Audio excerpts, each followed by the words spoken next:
vão me amanhã X. Também vou mandar 3 pacotes com cópias das informações para a mídia, um para a CNN, um para a MSNBC e um para a Fox News. Vocês vão ter que ver qual delas vai falar a verdade sobre o que receber e qual vai esconder. Confio no 4chan para isso, por causa da nossa história de soltar informação real no meio da censura da grande mídia. Trabalhei quase 8 anos como motorista profissional e segurança para um círculo de gente muito rica. Comecei cuidando da porta de um clube privado de cavalheiros fora da área de DC. Desse emprego, me indicaram para uns gerentes de contratação de Jeffrey Epstein.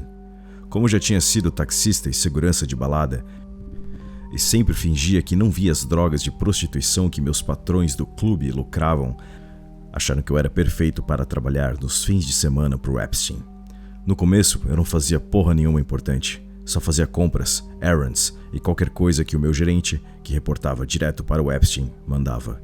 Tipo, se o jardineiro faltava, era eu cortando grama no lugar dele. Era meio que um faz-tudo flutuante. Inevitavelmente eu cruzava com o Epstein de vez em quando, e o cara era sempre super simpático, animado. Eu tinha ouvido falar do caso antigo dele na justiça, os boatos e tal, mas conhecendo o cara pessoalmente parecia que tudo era mentira, porque ele parecia gentil e verdadeiro. Pensei que ele era só um figurão do dinheiro, tipo um Bruce Wayne ou Tony Stark da vida real, e acho que, no fundo, era exatamente assim que ele queria que a gente o visse. O complexo de Deus dele era, no mínimo, bem desenvolvido. Com o tempo fui ganhando confiança para jobs maiores. Acho que criei boa reputação porque um dia limpei um dos quartos dele. Tinha, para minha tristeza, uma mistura de merda e porra nos lençóis. Dei um jeito de forma profissional e não falei nada. Já sabia que sempre tem alguém olhando. Tem câmera em quase todos os cômodos, menos no escritório privado dele e no quarto principal. Ele tinha vários quartos, mas um era o favorito, o quarto principal. Nunca comentei com ninguém, mas mesmo assim, meu gerente me agradeceu pela discrição. Um dia me mandaram buscar uma massagista na rodoviária. Não perguntei a idade dela, eu já sabia que não devia, mas ela não podia ter mais de 16 anos. Fiquei com um aperto foda no estômago porque, a essa altura, negar os gostos do Epstein seria quase irracional. Fiz o serviço mesmo assim.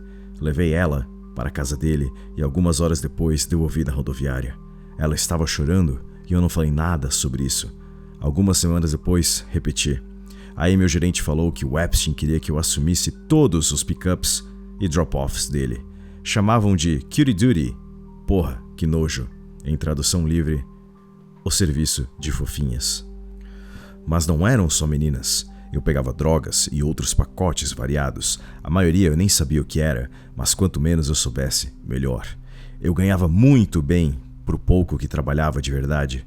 Num dia normal eu passava tipo 3, no máximo 4 horas fazendo algo que podia ser chamado de trabalho. O resto do tempo ficava no carro fuçando 4chan no celular ou dentro da casa fingindo que era rico e que aquilo era a minha mansão.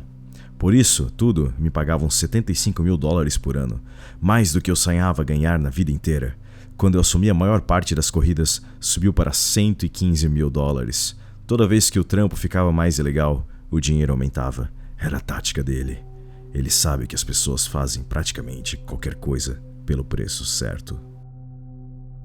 Eu só quero que as pessoas saibam, acho. Pode chamar de confissão pública porque eu sou culpado. Acho que não ligo tanto assim porque eu vou estar morto mesmo. Fiz coisas que não consigo me perdoar e acho que eles vão me matar de qualquer jeito. Mas eu vou fazer isso nos meus termos. Enfim, o Sr. Epstein era muito esperto. Ele te paga bem, mas não o suficiente para o lixo que você tem que fazer. E ele tenta achar o valor absoluto mínimo que consegue pagar para te manter fazendo aquilo. Para mim, vergonhosamente, isso girava em torno de $150 mil. Fiquei no cutie duty por mais 4 meses. Depois o Sr. Epstein viajou para o exterior e me apresentou para outra família, os Romney. Olha, deixa eu ser claro, eu nunca conheci o Mitt Romney e nem acho que trabalhei para ele. Trabalhei só para a família. Reportava para o gerente de emprego como sempre. Minha tarefa era levar um cara jovem chamado Cole para onde ele quisesse. O Cole deveria ter uns 22 anos e já tinha carteira suspensa por dirigir bêbado. Ele morava numa casa enorme no meio do nada, fora de Boulder, Colorado. Cara, era lindo pra caralho. Se eu pudesse, ficaria lá para sempre. Suspeito que era uma cabana de férias, uma mansão dos pais dele, mas enfim. Todo fim de semana a gente ia para a cidade. Ele ficava completamente bêbado, arrumava uma mulher ou prostituta e eu levava todo mundo de volta para casa. O Cole era um filho da puta completo. Se você se lembra do Scumbag Steve, imagina só se os pais do Steve fossem multimilionários ou até bilionários, e você pega a ideia. Então, num domingo de manhã, depois de uma noite de sábado típica, eu chego pro trampo às 8 em ponto, sabendo muito bem que Cole não vai arrastar a bunda da cama antes das 3 da tarde, pelo menos. Aí vem ele, mancando pela entrada da garagem de meias até o meu carro. Normalmente ele manda mensagem quando acorda e eu entro na casa para começar a limpar a bagunça dele. Hoje não teve mensagem. Ele chega no carro enquanto eu tô saindo e fala: "E aí, brother? A gente tá com um probleminha, mas não é nada demais." "Tá, o quê? Mostra aí." A gente entra e sobe pro quarto dele. A mina da noite passada tá deitada de barriga pra cima, com a boca aberta, cheia de vômito acumulado. Ela tá morta pra caralho. Pelo que eu vi, ela deve ter tido overdose na mistura de remédios controlados que eles estavam fazendo, apagou, vomitou e sufocou no próprio vômito. Eu tô surtando total, com o celular na mão discando 911. O Cole dá um tapa no meu telefone e manda eu esperar. Fala que não pode se encrencar, porque vai ficar feio para a família dele. Eu digo: "Cole, você já tá se encrencando pra caralho." Ele responde que sabe, mas não esse tipo de encrenca. Fala que me dá um bônus foda se eu resolver isso sozinho. Agora eu tô no meio do nada aqui. E desde o primeiro dia nesse círculo de emprego, a implicação era clara. Se eu ferrar tudo, posso sofrer consequências pesadas. Eu sei o que eu fiz aqui foi errado, sei disso, e tô muito arrependido. Perguntei para ele o que eu devia fazer. Ele fala: "Só espera." Pega um celular diferente de uma gaveta e começa a fazer ligações. Depois de uns minutos, eu tô esperando no corredor. Ele tá passeando casualmente em volta do cadáver. Ele me dá as coordenadas no GPS, para um cantinho fora da estrada 111, lá nas montanhas. Eu tinha que embrulhar ela, levar até lá e largar. Falou que ia ter uns caras esperando para pegar ela. É uma viagem longa pra caralho e eu não tô nem um pouco animado com isso. Embrulho ela no edredom dele. Ele me para. "Brother", fala ele. "Brother, não esse cobertor. Esse é o tipo de cobertor mais macio do mundo, cara. De jeito nenhum." E vai pegar outro cobertor no armário. Que cavalheiro do caralho, Cole. Ele tem uma F-50 na propriedade usada para o trabalho de jardinagem e paisagismo. Eu coloquei o corpo dela na caçamba com uma lona por cima e depois enchi o resto da caçamba com suprimentos de jardinagem, fertilizante, ferramentas, etc. Tentei deixar tudo com cara bem natural e boring, tipo rotina normal. Tô cagando tijolos, não acredito que eu tô fazendo isso de verdade. Mas ele tá me prometendo que, se eu for pego, vou ter os melhores advogados que o dinheiro pode comprar, e eu acredito nele. Ela já tá morta mesmo, e é improvável que ele se meta em qualquer encrenca legal de verdade. Só má publicidade. Então qual é a diferença? O tempo todo dirigindo eu tô suando em bicas, atravessando a roupa. Tive que parar 2 vezes para vomitar. Quando chego lá tem um cantinho de terra onde dá para entrar. E claro que tem uma SUV preta grande e um Jeep com pneus off-road. Não vou simplesmente assumir que são os caras do corpo, então paro, saio do carro e me aproximo do SUV. A janela desce e tem uma mulher que deve ter uns 50 anos e um cara grandão dirigindo. Não sei o que falar, então fico tipo: "E aí, tudo bem?" Me sinto um idiota completo. Ela faz uma ligação e descreve como eu sou para a pessoa do outro lado. Depois desliga e fala: "Somos quem você tá procurando. Tá tudo embaixo daquela tralha da caçamba?" Eu digo que sim. Precisam de ajuda? Ela fala não. Tira uma folga. Então eu entro um pouco na mata e fumo 1 ou 2 cigarros. Em uns 5 minutos, eles já tiraram ela e colocaram no Jeep. A mulher me manda esperar 15 minutos antes de sair. Aí eles dão no pé. O Jeep vai mais fundo na mata. Eu espero uns 7 minutos e saio. Depois recebi um texto dizendo para nunca mais sair antes da hora. Era um número bloqueado. Então, quando eu volto para casa, o Cole tá sentado na mesa da cozinha comendo uma tigela gigante de Fruity Loops com uma colher de sopa enorme, assistindo Love and Hip Hop. O cara é tipo uma criança e nem se vestiu ainda. Ele me pede para lavar o cobertor e os lençóis dele. Eu lavo. A gente ficou bem bêbado naquela noite. E o Cole me conta que isso já aconteceu 2 vezes antes e sempre dá tudo certo. Fala que é tipo Scarface e tal. Eu odeio ele pra caralho. Os poucos meses que sobraram passam sem mais incidente e ele recupera a carteira, me libertando finalmente. O Sr. Epstein não precisava de mim na época, mas fui indicado como motorista confiável para os figurões da Def Jam Records, que me colocaram para trabalhar na equipe da Rihanna, enquanto ela promovia Talk That Talk, na época o 6º e mais novo álbum dela. Eu nunca conhecia a Rihanna pessoalmente, só de passagem de vez em quando, mas esse trampo me caiu muito melhor que os outros. Eu dirigia uma van lotada de material promocional de cidade em cidade enquanto ela fazia turnê. Algumas vezes me mandavam para pegar Molly e me ensinaram a usar tiras de teste para checar pureza. Se não fosse puro, era para eu dar o fora, mas sempre era puro. Tem círculos de conexões. Eu acredito que existe uma economia paralela inteira só para os ricos e famosos se divertirem coletivamente. Uma coisa que eu aprendi sobre a Rihanna é que ela curte mulheres jovens também. Me mandaram pegar 2 meninas novas e levar para o quarto de hotel dela. Claro que fui recebido do lado de fora da porta por alguém mais importante que eu. Isso me pareceu estranho porque, pelo que eu entendo, a Rihanna não é bilionária como o Epstein, mas ela era ainda mais blindada e protegida que ele. Tenho certeza que muito disso tem a ver com as escolhas pessoais de segurança, mas eu peguei o recado. Nesse mundo, influência e dinheiro equivalem ao poder, e a Rihanna, especialmente em 2011 e 2012, era altamente influente. Bastava mencionar o nome dela e as meninas entravam no carro. Assim, fácil. Então, a coisa mais marcante que aconteceu enquanto eu trabalhava para a Def Jam foi quando a Rihanna deu uma festa para comemorar o fim da turnê. Tava todo mundo lá, tipo todos os popstars, Jonas Brothers, Lady Gaga, Justin Bieber e até uns veteranos como Elton John e alguns atores. Notei o John Travolta, com certeza, Seth Rogen, Emma Stone, Bradley Cooper, para citar alguns. Para essa festa eu fui, claro, encarregado de arrumar o entretenimento. Eles queriam o mais jovem possível e o máximo que eu conseguisse. Oficialmente eram contratados para serem garçons, manobristas, etc. Mas o plano era trocar o jogo quando chegassem lá. Dar drogas, dinheiro, o que precisasse para fazer o que queriam que eles fizessem, que era basicamente ser prostitutas de luxo all-inclusive para quem quisesse. Essa parte, felizmente, não era comigo. Eu era só o filho da puta que enganava eles para irem. Peguei 5 meninas novas no shopping, uns 2 adolescentes que encontrei andando na estrada, e depois contatei uma agência de acompanhantes para completar e fazer uma dúzia exata. Os da agência não eram menores de idade e eu levei uma bronca feia por isso. Meu gerente basicamente perguntou se eu queria trabalhar de novo algum dia. Eu disse que sim. Ele falou: "Então age como se tivesse um pingo de noção, porra." Não cometi esse erro de novo. Depois que a turnê acabou, fiquei por minha conta uns meses. Aluguei uma casa perto de Tulsa e basicamente me isolei o tempo todo. Eu estava começando a ter ideias de fazer curso técnico ou algo assim, quando me chamaram de volta para trabalhar para o Sr. Epstein de novo. A essa altura eu já tinha desenvolvido um vício foda em cocaína, do qual só fiquei sóbrio uns poucos meses até hoje. Eu precisava de algo para me fazer aguentar aquilo. A coca te deixa anestesiado de um jeito que pouca coisa mais consegue, e acredite, eu já experimentei quase tudo. Tem research chemicals que ninguém nem ouviu falar que rolam nesses círculos. Quando voltei a trabalhar para o Sr. Epstein na ilha dele, eu estava consumindo um 8-ball, cerca de 3,5 gramas, a cada dia ou 2.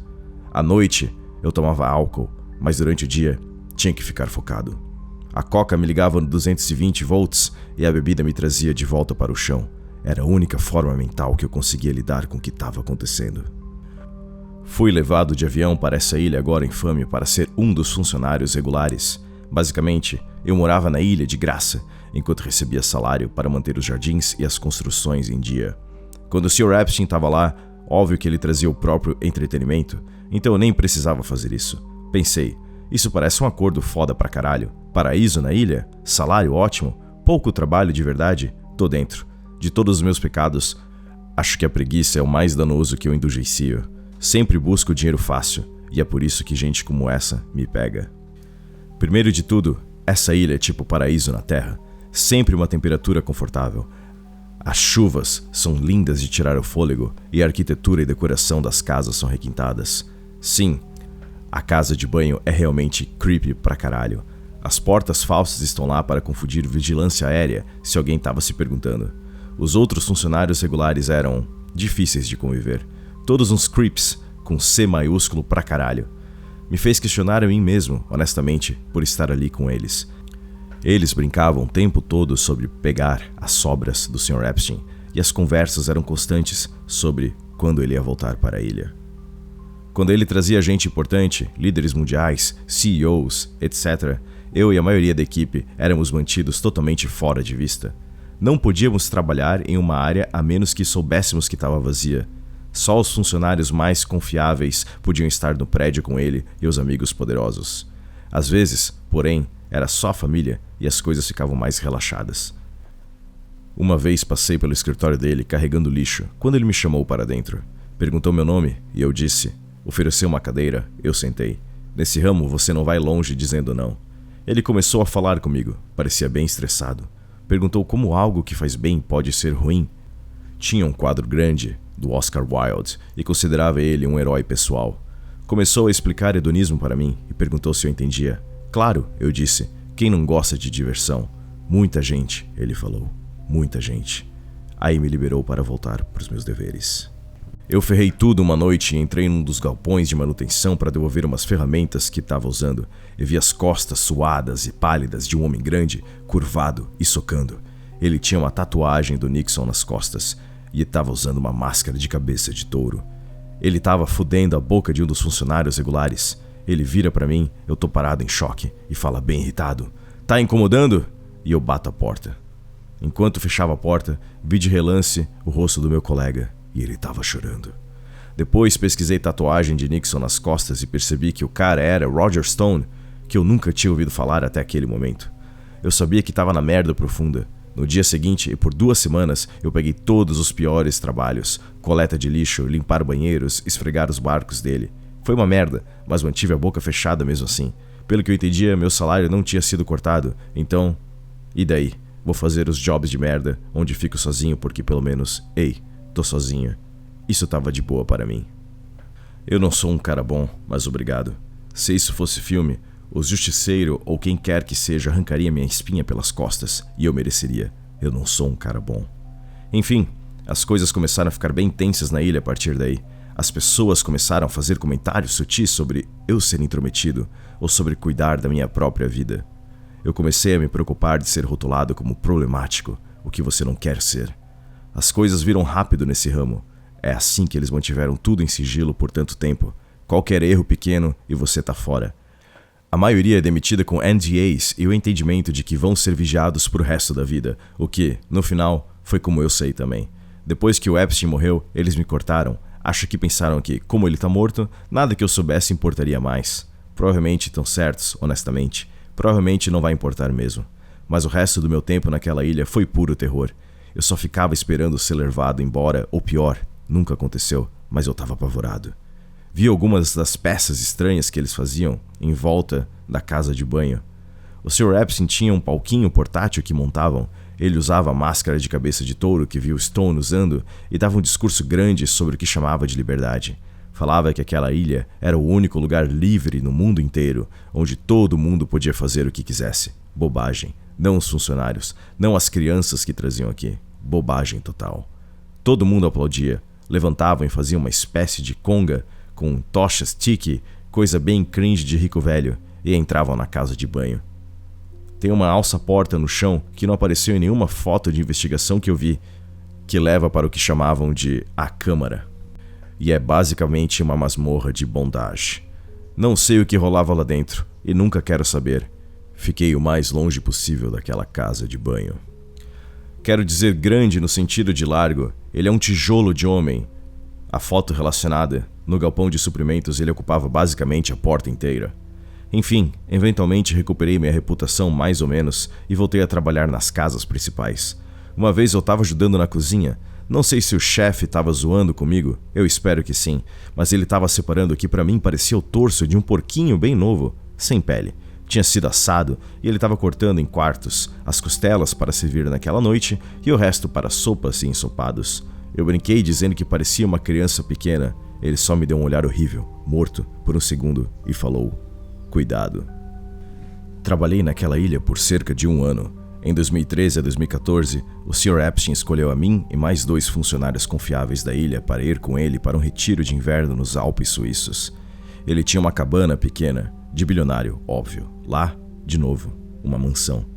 E queria gente que ele soubesse que podia confiar, porque a maior parte da equipe seria contratada local. Nossa função na superfície era ajudar a gerenciar todos os funcionários, tipo supervisores, mas a tarefa não dita era manter todo mundo no escuro ou calado. O Sr. Epstein tinha uma queda real por loiras suíças gorduchas e jovens, e os suíços, como ele explicava, têm uma ideia bem progressista sobre a idade de consentimento. Ele via isso como uma forma mais relaxada de fazer o que fazia, mais casual. Parte da graça para esses caras, acho, é exatamente o fato de ser ilegal e poderem se meter em encrenca grande. Quando vão para lugares mais amigáveis, com um homem mais velho transando com um adolescente de 15 anos, é para dar uma folga, digamos. Os Alpes em si, cara, uau. Sério, uau. Já viajei por todos os Estados Unidos e nada nesse país se compara à Europa em beleza pura.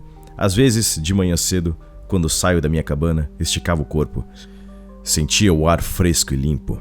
Por um minuto eu esquecia o que já fiz e o que estava fazendo. Quando voltava à realidade, tinha que segurar o choro. Quero que aquelas montanhas sejam a última coisa que eu pense antes de morrer.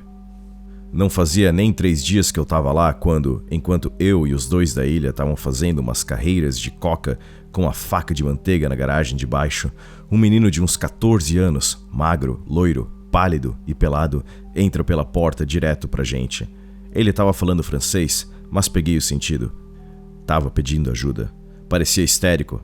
Na hora, meus 2 amigos sumiram e eu não devia ter ficado muito atrás. Falei para ele, calma, tá tudo bem, vou te ajudar. Só queria que ele se sentisse melhor. Tudo isso durou uns 30 segundos antes que uma das babás entrasse. Ele olhou para ela, confuso, e dava para ver que estava tentando decidir se podia confiar nela. Não podia. Ela fez shh. Colocou o casaco dela em cima dele e pegou na mão dele, falando francês também. Soava como uma mãe consolando uma criança assustada. Levou ele de volta para casa. Nunca mais vi o menino. Nunca comentei com ninguém e ninguém nunca tocou no assunto comigo. Nas últimas semanas lá, eu vi de perto o assassinato de um jornalista independente. Acho que nem era jornalista de verdade, talvez tivesse um blog ou canal no YouTube, mas nunca tinha ouvido falar dele e não sei o nome, então duvido que tivesse conexões reais. Era um dos contratados locais, lavador de louça, mas foi visto com o celular para fora, possivelmente gravando. Eu e os outros 2 da ilha fomos chamados para dar uma olhada. Fomos pegar o cara e mandamos ele esvaziar os bolsos, claro que tinha um celular. Mandamos desbloquear, ele não quis. Um dos outros fez uma ligação, voltou e deu um soco direto no nariz dele. Acho que quebrou porque o sangue jorrou e o cara começou a gritar. Acho que nunca tinha levado uma porrada na vida. Eu e o outro seguramos ele no chão. Foda-se, vou falar os nomes. Era Daniel Robinson, da Flórida do Sul, e Marcus Harper, de Nevada. Marcus e eu seguramos ele e o Daniel deu outro soco e mandou desbloquear o celular. Dessa vez ele obedeceu, e claro que tinha fotos e vídeos da casa. Sabíamos que ele não tinha mandado nada porque só conexão cabeada funcionava lá. Acho que tinham bloqueadores de sinal ou algo assim, ou talvez por ser muito remoto, sei lá. Enfim, o Daniel fez outra ligação e manda a gente levar ele para fora, na mata. Achei que íamos só ameaçar e fazer ele assinar um NDA, mas o Daniel tirou o cinto e estrangulou ele até a morte. Tivemos que segurar o corpo num galpão externo porque o chão estava congelado. Passamos ele num triturador de madeira e queimamos tudo até virar cinza. Sobraram uns pedaços de osso carbonizado quando varri tudo para um saco de lixo e joguei fora com o lixo normal. Isso, acima de qualquer outra coisa, é o que mais me sinto culpado. Depois disso, se eu não estava dentro antes, agora estava de vez. Eu, Marcus e Daniel, os 3 mosqueteiros do inferno. O Daniel tinha sido militar e acho que tinha uns parafusos soltos porque vivia com pavio curto. Virou cara para trabalhos sujos, de verdade. Comecei a trabalhar direto para o Sr. Epstein depois disso. Às vezes ele confidenciava em mim, quando estava bem chapado, sobre como nada realmente o satisfazia o suficiente. Uma vez me disse que não se sentia feliz há anos. Quis ter tido colhão para falar que essa vida que ele levava era exatamente o que o puxava para baixo. Por um breve momento, senti empatia por esse homem. Acho que isso também fazia parte do jogo dele. Duvido que ele tenha tido um sentimento genuíno na vida, além de gratidão sexual. Nunca mencionou o jornalista para mim, era como se nunca tivesse acontecido, mas nós 2 sabíamos que era por isso que eu agora trabalhava direto para ele. Olha, acho que falei tudo o que queria por agora. Vou pegar uma garrafa de alguma coisa antes que as lojas fechem. Se essa thread ainda estiver aqui daqui a umas horas, respondo perguntas e conto mais histórias. Um usuário perguntou: Você achava que o Epstein era retardado de algum jeito? Tô intrigado como você descreveu a crise dele de como algo que faz bem pode ser errado. Elabora no que você acha que realmente passa na cabeça desses caras. São infantis? Também quero ouvir mais sobre as drogas estranhas.